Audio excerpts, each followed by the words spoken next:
What's up, everybody? Crypto Noah back with another video. Guys, I know the markets are red, but in this video I'm going to show you guys why right now could be one of the best times to yield farm and accumulate blue chip assets before the prices increase as we head later into the year. And I'm going to explain why I expect bull market conditions to come back. I'm going to show you guys how I'm positioning myself and give you guys some ideas as to how you guys can position yourselves in your portfolio to increase not just in the future, but to accumulate high-paying passive income right now through yield farming. So before we get started, I have to say none of this is financial advice. These are my own strategies, opinions, and research, and should be treated as such.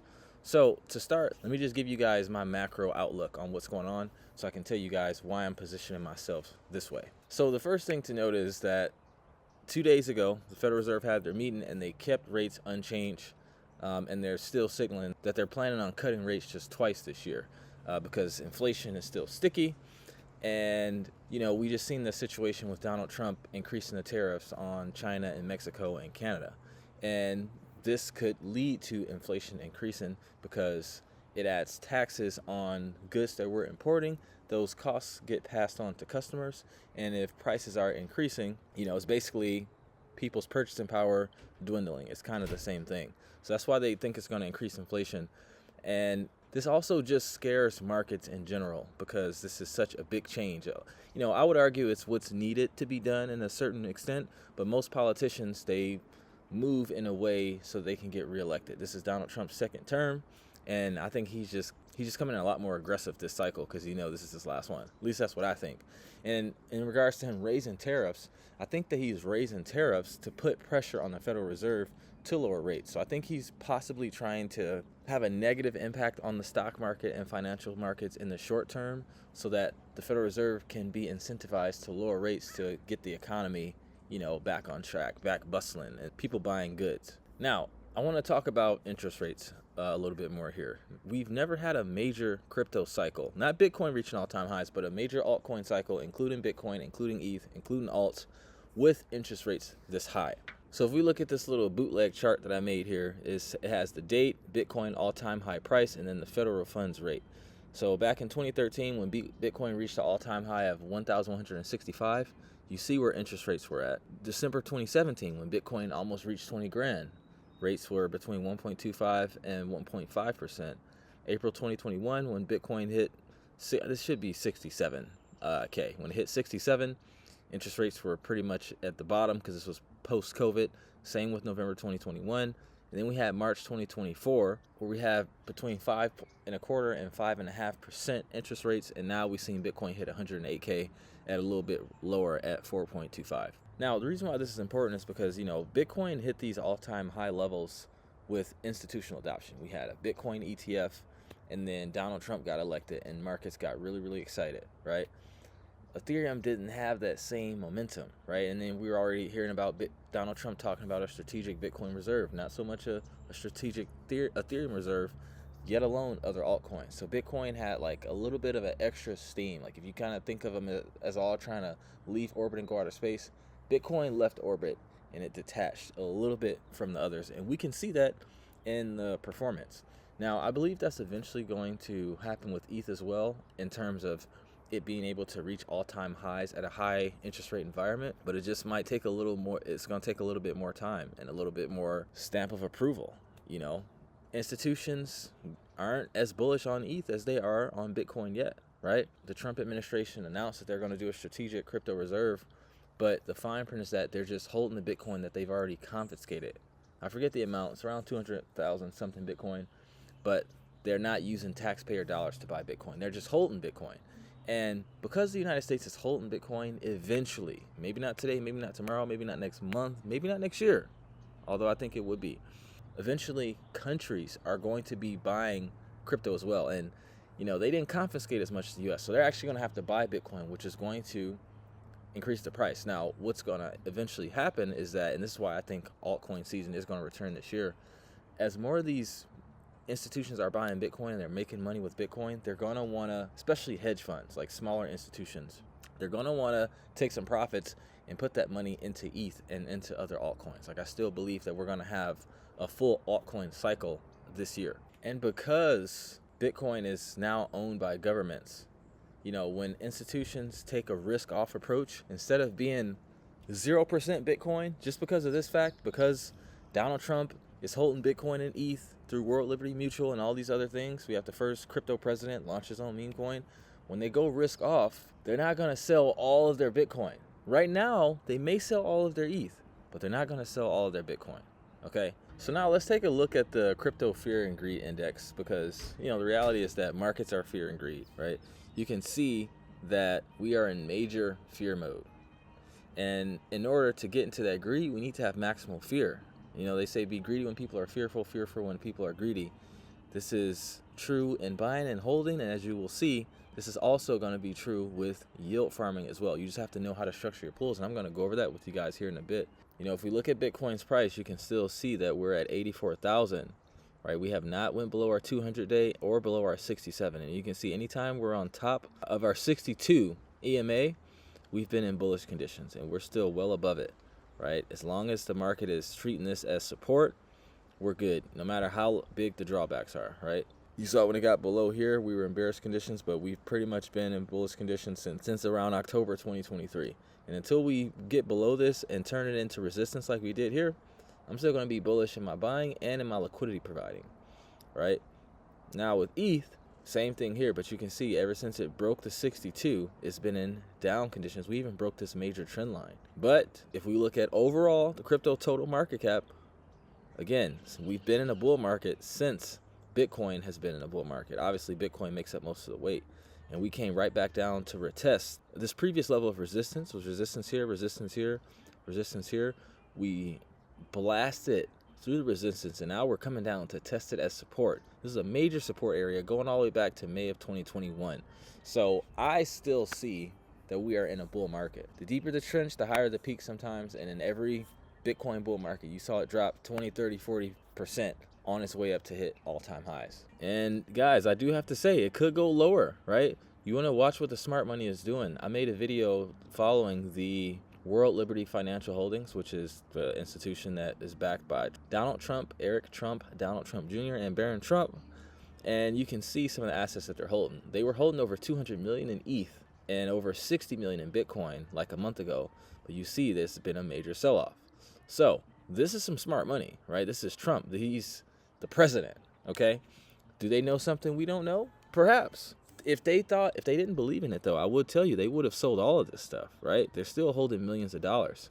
But it could signal that they believe that we may still have lower to go. So now that we have that in mind, let's talk about providing liquidity. So guys, in case this is your first time on the channel, I have to quickly break down what yield farming is in the capacity that we're talking about. We're going to be talking about providing liquidity on decentralized exchanges in the form of asset pairs, for example, ETH, USDC, Bitcoin, and ETH. Whenever someone swaps back and forth between the asset that you provide liquidity in, you get paid passive income in the form of trading fees. You're literally being a market maker. So if we go onto CoinGecko, you can see all of these discounted prices. We got ETH under 2K, Bitcoin at 85, you got Solana at 128, right? You got Chainlink at 14 bucks. You have all of these discounts, right? Crypto's at one place where everything goes on sale and people leave the store. We like to run in and get what's on sale, right, before the prices go back up. So let's talk about some good liquidity pools to get into and some good ranges to set so that you can make money not just from hodling, but also passively from providing liquidity. So we're going to take a look at Bitcoin, Ethereum, Solana, and Pendle Finance. What we're going to do is come over to our proprietary Yield Hunter tool. This tool allows us to find the best liquidity pools in all of DeFi in real time. It gives us the correlation score, the liquidity, the volume, the fees, the volume to TVL ratio, the chain. We can search by chain, we can search by protocol, and this actually is given to our premium members, or you can have the option to buy it on your own at $300 or $18 a month.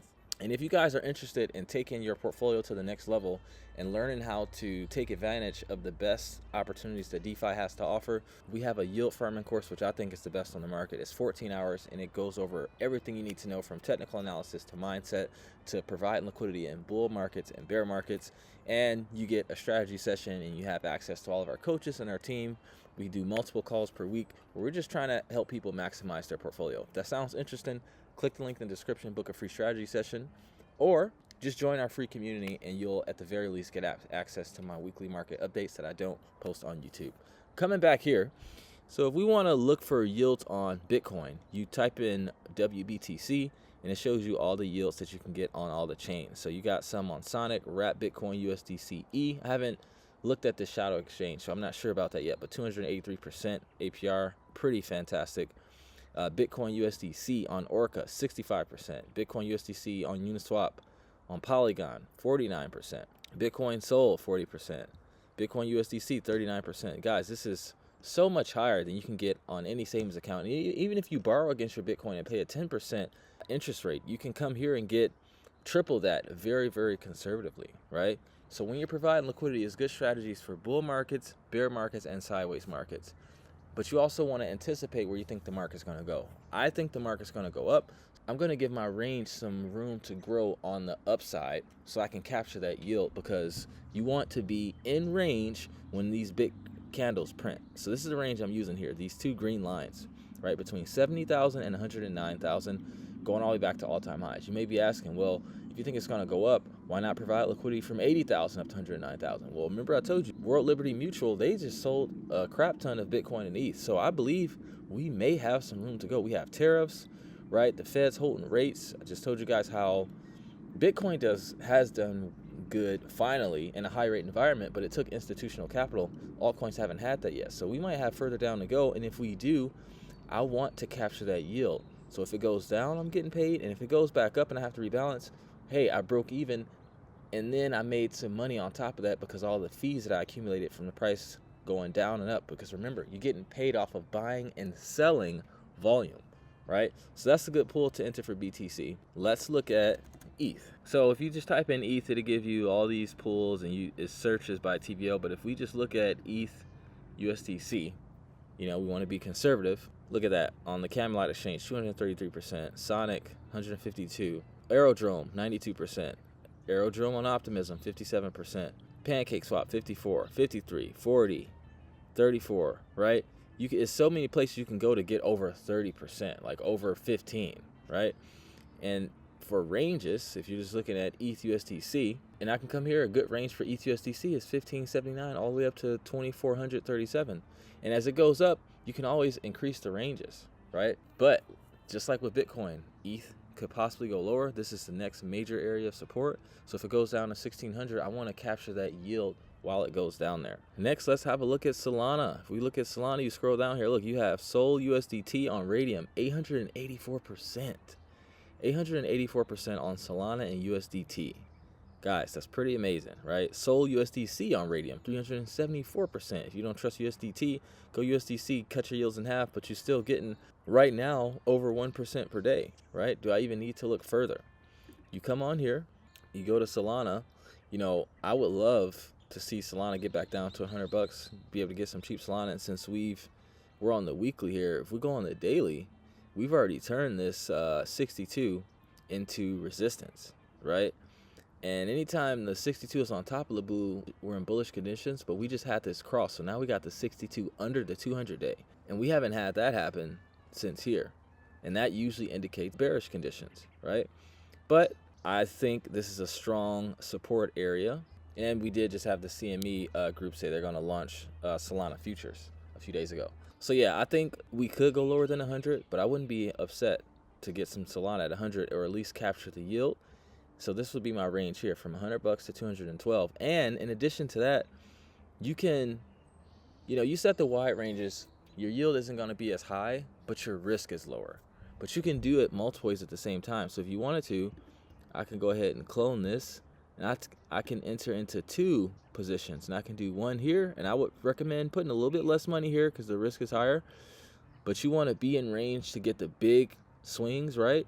But you never know how long something's going to consolidate. So you can maximize your yield in the interim and have this small range, right? Now your yield's really, really high. As soon as it blasts out of this, you'll go out of range here, but you're still in range here, so you can still capture that yield, and you're literally getting the best of both worlds, winning short term and long term. And lastly, Pendle Finance. I've been making a lot of videos on Pendle Finance. I think this is possibly the bottom. I have a pretty big bag of Pendle, right? The fundamentals are extremely solid. And if we go over to our yield hunter tool, let's see what the yields are like on Pendle. You can see Pendle wrapped ETH, you got 98%, 81%. This is actually the one I'm in. Let's check and see what the yields are paying right now. But before we do that, show you guys my ranges here. And like I was talking about in the Solana strategy, I do have a tranche strategy because, you know, Pendle could consolidate here for a while and I want to maximize that yield. But once it does break out, I also want to maximize that yield, right? So I'm in two ranges. If we go here, you can see that the wide range is paying 45%. Hey, I'm not mad about that. And you can see that the narrow range is paying 85%. So with that, I'm just going to be taking my rewards, using half of them to buy in Pendle, East Case, Pendle, and ETH. And the other pools, I'm buying whatever the both of the assets are evenly, right? Most of the time, depending on how the prices are between the two, but mostly evenly. And then taking the other half and just putting it back into my pool so I can increase my yield. It doesn't matter how long it takes for the markets to go up. The longer it takes, the better, because it just gives us more time to accumulate these assets before they go up. So with that, I'd like to conclude this video. I know I gave you guys a lot. I know I'm in a different scenery here. I've been on this crazy road trip, started in Denver, and we've just been going all around the bottom of the United States, and we're going to finish up in Seattle before I fly to Europe. Also, we did make the first crypto-themed album called The Crypto State of Mind. You guys go and check that out. It's on Apple Music, Spotify, and YouTube. I think it's pretty fire. And if you have a crypto project and you want us to make a song for you, hit us up, because we're doing that now too. Other than that, I thank you guys so much for watching. I love every single one of you who tuned in. I will see you in the next video. Take care and trade safe.